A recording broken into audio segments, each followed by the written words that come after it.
உங்க தப்பு தாங்க அது, உங்க தப்பு தான் இது. அது எப்படி உங்க தப்பு வச்சுட்டு என்ன சொல்லலாம் நீங்க? உங்க மேலதாங்க தப்பு. அப்படியெல்லாம் இறக்க முடியாதுங்க. என்ன யாருங்க பஸ் கொண்டு வரும்? அது எப்படிங்க ஸ்லீப்பர் கோச்சை புக் பண்ணி தூங்காம உட்காந்துட்டு இருக்க முடியுமா உங்களுக்கு? வீடியோல உட்காந்து காவல் காத்துட்டு இருப்பாங்களா? இவன் பார்த்த வேலை, இவனுக்கு என்ன வேலை பார்க்கணும்னே தெரிய மாட்டேங்குது.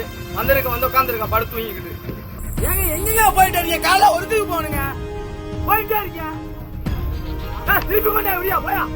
இப்ப வண்டி மூவ் ஆச்சுன்னா நான் கீழே கூச்சிருவேன். ஒரு மணி நேரம் லேட் ஆகுது. அங்க வரும்போது திருச்சிக்கு வரும்போது பிரச்சனை இல்ல. எங்களை கூட எப்படி பாலக்காடு போகும்போது உங்களுக்கு லேட் ஆகுது, அது மட்டும் பிரச்சனைங்கிறீங்க.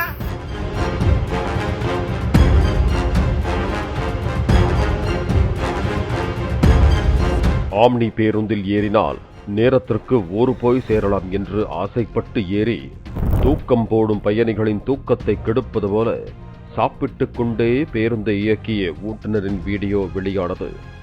அந்த வகையில் ஆம்னி ஸ்லீப்பர் பேருந்தில் கண் அயர்ந்து தூங்கிக் கொண்டிருந்த பொள்ளாச்சி பயணிகளை அங்கு இறக்கி விடாமல் அப்படியே கேரளாவுக்கு கூட்டிச் சென்ற சம்பவம் பரபரப்பை ஏற்படுத்தி இருக்கிறது.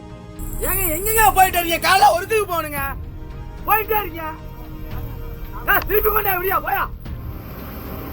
வந்தது லேட், அதெல்லாம் பிரச்சனை கிடையாது. இது மட்டும் தான் உங்களுக்கு பிரச்சனை.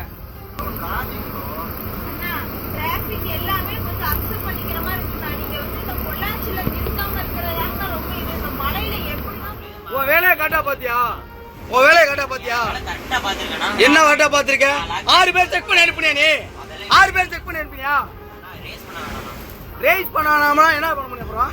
ஆம்னி பேருந்து ஓட்டுநரின் செயலால் நொந்து போன தம்பதியர் கை குழந்தையுடன் ஆம்னி பேருந்து ஓட்டுநரிடம் நீண்ட நேரம் வாக்குவாதம் செய்து சாலையில் தவிக்கும் நிலைக்கு தள்ளப்பட்டனர். பொள்ளாச்சியைச் சேர்ந்த ரஞ்சன் என்பவர் தனது மனைவியுடன் திருச்சி சென்றுவிட்டு சொந்த ஊர் செல்வதற்காக சென்னையில் இருந்து கேரளாவின் பாலக்காட்டிற்கு செல்லும் நேஷனல் என்ற தனியார் ஆம்னி பேருந்தில் டிக்கெட் முன்பதிவு செய்திருந்தார். நள்ளிரவு 12:30 மணிக்கு திருச்சிக்கு வரவேண்டிய அந்த பேருந்து அதிகாலை 1 மணிக்கு தாமதமாக வந்ததாக கூறப்படுகிறது. சார் ஆக்சுவலா நாங்க திருச்சியில இருந்து ஏறணும் சார். திருச்சியில இருந்து ஓகே ஓகே. ஆமாங்க. 12:25 பஸ் சென்னையில இருந்து வர பஸ். ஆமா, சென்னையில இருந்து வர்றதுங்க. Okay okay. 12:25 வரணும். ஆனா 1 o'clock தான் வந்தாங்க. எப்படி பொள்ளாச்சி எத்தனை மணிக்கு ரீச் ஆகணுங்க? 4:30 ரீச் ஆகணும் சார்.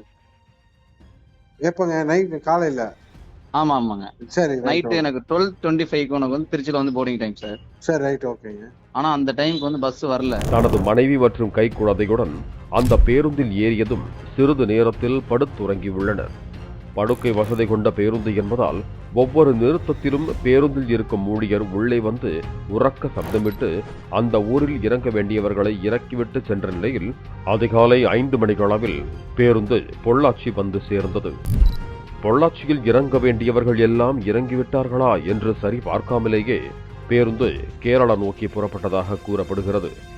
சுமார் 15 கிலோமீட்டர் தூரம் சென்ற நிலையில் விழித்த பார்த்த ரஞ்சன் பேருந்து பொள்ளாச்சி தாண்டி போய்க் கொண்டிருப்பதை கண்டு அதிர்ச்சி அடைந்தார்.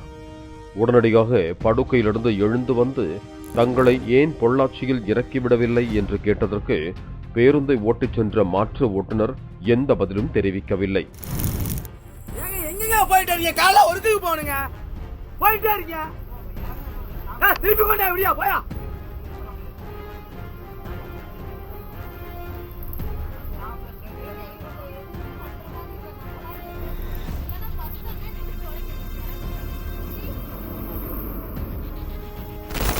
மாறாக பயணிகளை சரிபார்த்து உரிய நிறுத்தத்தில் இறக்கிவிட்டிருக்க வேண்டிய இளைஞரும் தனது முகத்தை மறைப்பதிலேயே குறியாக இருந்தார்.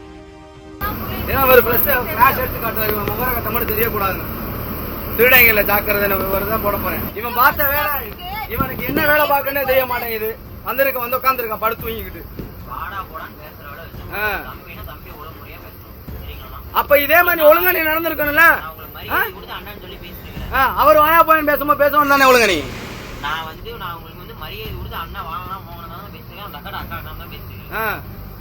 உன் வேலையை காட்டா பாத்தியா? என்ன வாட்டா பாத்திருக்க? 6 பேர் செக் பண்ணி அனுப்பினியா? நீ 6 பேர் செக் பண்ணி அனுப்பினியா? ரேஸ் பண்ணாம என்ன பண்ண முடியும் அப்புறம்?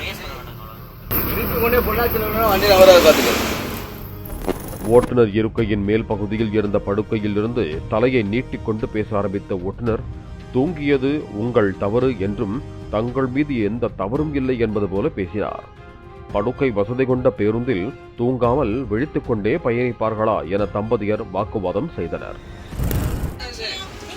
அது எப்படிங்க ஸ்லீப்பர் கோச்சை புக் பண்ணி தூங்காம உட்காந்துட்டு இருக்க முடியுமா? உங்களுக்கு வீடியோல உட்காந்து காவல் காத்துட்டு இருப்பாங்களா? என்னால எதுவும் பண்ண முடியாது சார். ஆபீஸ்ல வண்டி எடுக்க சொல்றாங்க. நெக்ஸ்ட் ஸ்டாப் நான் நிப்பாட்டுறேன். பஸ் ஸ்டாண்ட்ல இறக்கி ஒரு சேஃபான பஸ் ஸ்டாண்ட்ல. உங்க தப்பு இல்ல, உங்க தப்பு தாங்க இது. உங்க தப்பு தான் இது. அது எப்படி உங்க தப்பு வச்சுட்டு என்ன சொல்லலாம் நீங்க? தப்பு கிடையாது. உங்க மேலதாங்க தப்பு. பாலக்காடு பைபாஸ் பஸ் ஸ்டாண்ட்ல சேஃபா இறக்கி அப்படியெல்லாம் இறக்க முடியாதுங்க. என்ன யாருங்க பஸ் கொண்டு வருவா? ஹலோ, இப்ப யாருங்க பஸ் எடுத்துட்டு வருவா? யாருங்க உங்களை கூட்டி போற பஸ் வருவாங்களா? சேஃபா உங்களை இறக்கி விடுறேன்னு சொல்லி சேஃபா அங்க இறக்கி நான் எங்க வர முடியும்? பொள்ளாச்சியில தாங்க நான் இறங்கணும். ஆபீஸ்க்கு போன் பண்ணி பேசுங்க. ஆபீஸ் நம்பர் உங்ககிட்ட இருக்குல்ல? ஆபீஸ் நம்பர் சுமார் 25 கிலோமீட்டர் தாண்டிய நிலையில் கேரளா தமிழக பகுதியான கோபாலபுரத்தை பேருந்து நெருங்கியது. அப்போது ஆவேசமான ரஞ்சன் பேருந்தை நிறுத்தாவிட்டால் பேருந்திலிருந்து குதிக்கப் போவதாக ஆக்ரோஷமாக கூறியதால் வேறு வழியில்லாமல் அந்த ஆம்னி பேருந்து நிறுத்தப்பட்டது. இப்ப வண்டி மூவ் ஆச்சுன்னா நான் கீழே குதிச்சிருவேன். இப்ப வண்டி மூவ் ஆச்சுன்னா நான் கீழே குதிச்சிருவேன். மழை பெஞ்சிட்டு இருக்கு, நாங்க எப்படி போறது? சேஃப்டி இறக்கி விட்டு நடுறதுல நிக்கிறதா? பஸ் வர வரைக்கும் எப்படி நிக்க முடியும்? ஒரு மணி நேரம் லேட் ஆகும். அங்க வரும்போது திருச்சிக்கு வரும்போது பிரச்சனை இல்ல. எங்களை கூட எப்படி பாலக்காடு போகும்போது உங்களுக்கு லேட் ஆகுது, அது மட்டும் பிரச்சனைங்கிறீங்க. ஏன் இதே சொல்ல வந்தாங்க டிராபிக் ஆயிடுச்சு வர முடியலன்னு? எங்க நாங்க மட்டும் இழுத்து வாங்கலாம். ஒரு மணி நேரம் ரோட்ல உட்காந்துட்டு இருக்குது. ஒரு ஆபீஸ் கூட இல்ல திருச்சியில. கொண்டு போய் டிராப் பண்ணுங்க. பொள்ளாச்சியில கூட விடுங்க. பொள்ளாச்சியில விடனா போக முடியாதுங்க. நீங்களும் போக முடியாது. அதிகாலை இருட்டில் மனைவி மற்றும் கை குழந்தையுடன் இறங்கிய ரஞ்சன் எதிரில் வந்த ஒரு தனியார் பேருந்தை மறித்து விவரத்தை சொன்னதும் அவர்கள் இறக்கப்பட்டு அந்த தம்பதியரை தங்கள் பேருந்தில் ஏற்றி பொள்ளாச்சிக்கு அழைத்து வந்ததாக ரஞ்சன் தெரிவித்தார். பாப்பா தூங்கிட்டு இருக்கிறா, இதுக்கு மேல அங்க நின்று பிரச்சனை பண்ண முடியாது சொல்லிட்டு அவங்க அடுத்த ஸ்டாப்ல அங்க இறக்கி விடுறேன். அதுக்கு முன்னாடி பாத்தீங்கன்னா மழை பெஞ்சிட்டு இருக்குது 5 மணிக்கு. இங்க இறக்கி விடுறோம், நீங்க ஏதாவது கேப் பிடிச்சு போய்க்கோங்க அப்படிங்கிறாங்க அவங்க. அதுக்கப்புறம் என்னை இறக்கி விட்டுட்டு அவங்க வீடியோ எடுத்துக்கிட்டாங்க. அவங்க வந்து சேஃபா நாங்க வந்து ஏத்தி வேற பஸ்ல அனுப்பிட்டோங்கிற மாதிரி வீடியோ எடுத்துட்டு இருக்காங்க. சரி எடுத்துக்கோங்க, ஒன்னும் பிரச்சனை இல்லைங்க அப்படி சொல்லிட்டாங்க. ஒரு ஸ்டேஷன்ல இருந்து கூப்பிட்டாங்க, அவங்கள்ட்ட நான் சொல்லியிருக்கிறேன். தனக்கு நேர்ந்த இந்த தவிப்புக்கு முக்கிய காரணமே பெயர் பட்டியலை சரிபார்த்து உரிய இடத்தில் இறக்கிவிட வேண்டிய ஊழியர் அந்த வேலையை சரியாக செய்யாததுதான் என்று தெரிவித்த ரஞ்சன், திருச்சிக்கு தாமதமாக வந்த பேருந்து பொள்ளாச்சிக்கும் தாமதமாக செல்லும் என்று நினைத்து தாங்கள் அயர்ந்து உறங்கிவிட்டதாக தெரிவித்தார். அது குழந்தை நம்ம ஸ்லீப்பர் புக் பண்றதே தூங்குறதுக்கு தான். சரி, இடையில ஒட்டஞ்சத்திரத்துல இருந்து பார்த்தோம், எதுவுமே என்ன ஸ்டாப் வரல அப்படின்னு சொல்லிட்டு விட்டுட்டு மறுபடியும் நாங்க தூங்கிட்டோம். இவங்க வந்து யாருக்குமே இன்ஃபார்ம் பண்ணவே இல்லைங்க. சரிங்க, பொள்ளாச்சி வாங்க கோயம்புத்தூர் வாங்க அந்த மாதிரி எதுவுமே அவங்க சொல்லவே கிடையாது. உள்ளுக்குள்ள ஒரு பையன் உட்காந்துருக்கான், அந்த பையன் உட்காந்துக்கிட்டு சும்மா விண்டோவை மட்டும் ஓப்பன் பண்ணி பொள்ளாச்சி வந்துருக்குன்னு சொல்லியிருந்திருக்கான். எங்களுக்கு தெரியல, நாங்க தூங்கிட்டு தான் இருந்தோம். சரி, அதே மாதிரி அவங்க போர்டிங் எத்தனை பேர்னு எண்ணிதான் உள்ள ஆள் அனுப்புறாங்க. திரும்ப ரிட்டர்ன் வரும்போது அதே மாதிரி எத்தனை பேர் இருக்குங்கிறத அவங்க எண்ணியெல்லாம் வந்து பார்க்கவே கிடையாது. நான் என்னாச்சுன்னா மேப் எடுத்து ஓப்பன் பண்ணி பார்த்துட்டு என்ன பொள்ளாச்சி இங்க இருந்து ரொம்ப தூரம் தள்ளி போன மாதிரி இருக்கு அப்படின்னு சொல்லி ஓப்பன் பண்ணி பார்த்தா கோபாலபுரம் தாண்டிட்டாங்க. சரி சரி, போயிட்டு அவங்கள்ட்ட கேட்டதுக்கு உங்க இஷ்டத்துக்கு அங்கங்கெல்லாம் நிறுத்த முடியாதுங்க, நீங்க தூங்கிட்டு இருந்தா அதுக்கு நாங்க பொறுப்பாக முடியுமான்னு கேட்கிறாங்க. தனியாக செல்லும் பெண்ணாக இருந்தால் அந்த பெண்ணின் நிலை என்னவாக இருக்கும் என்றும் தனக்கு ஏற்பட்ட இந்த அதிகாலை அசௌகரியம் குறித்து புகார் அளித்திருப்பதாகவும் தெரிவித்தார். அதுக்கப்புறம் மறுபடியும் இவங்க காலைல என்ன பண்ணாங்க அப்படின்னா, இன்னொரு பஸ் ஒரு 5 நிமிஷம் வருமா ஆப்போசிட்ல, உங்களை அந்த பஸ்ல ஏத்தி விட்டுறோம் அப்படின்னாங்க. எங்களுக்கு அதுக்கு மேல சண்டை போடுறதுக்கும் முடியல. ஏன்னா வந்தோன்னு நாங்க ஒர்க்குக்கு வந்து கிளம்பணும். அதுக்கடையில நான் 100க்கு கால் பண்ணி நான் சொல்லிட்டேன், இவங்க பண்ண முடியாது. இவங்க என்ன சொல்றாங்கன்னா பாலக்காடுல கொண்டு இறக்கி விடு, பாலக்காடு கூட்டிட்டு போங்க மேல இருக்கு டிரைவர். அதே நேரத்தில் ஆம்னி பேருந்தில் பயணிக்கும் போது தங்கள் ஊருக்கு பேருந்து எப்போது செல்லும் என்பதை முன்கூட்டியே அறிந்து அந்த நேரத்திற்கு முன்பாக படுக்கையிலிருந்து எழுந்து இறங்குவதற்கு தயாராக அமர்ந்து கொள்வது நல்லது என்று சுட்டிக்காட்டும் போலீசார், அப்படி அலர்ட்டாக இருந்தால் இது போன்ற வீணான வாக்குவாதங்களையும் அலைச்சலையும் தவிர்க்கலாம் என்கிறார்கள் போலீசார். ஆபீஸ் போன் பண்ணி கேக்குறதுல ஒரு யூஸ்மே இல்லைங்க, அவங்களுக்கே தெரியலைங்கன்ற நானு. நீங்க போன் பண்ணி பேசுங்க. மழை பெஞ்சிட்டு இருக்கு, நாங்க எப்படி போறது? சேஃப்டி இறக்கி விட்டு நடுரோட்ல நிக்கிறதா? பஸ் வர வரைக்கும் எப்படி நிக்க முடியும்? எப்ப இன்ஃபார்ம் பண்ணீங்க? திண்டுக்கல்ல இறக்குறதுக்கு இங்க இறக்க உண்ணா. திண்டுக்கலுக்கு இதுக்கு எவ்வளவு தூரம் தெரியுங்களா உங்களுக்கு? தம்பி நீ ரொம்ப தப்பா பேசுற தம்பி.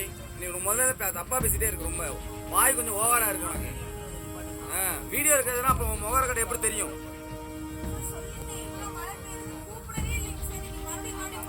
நீங்க இன்ஃபார்ம் பண்ணவே இல்லைங்க. இன்ஃபார்ம் பண்ணலன்னு சொல்லுங்க, அங்க சொல்லுங்க தெளிவா.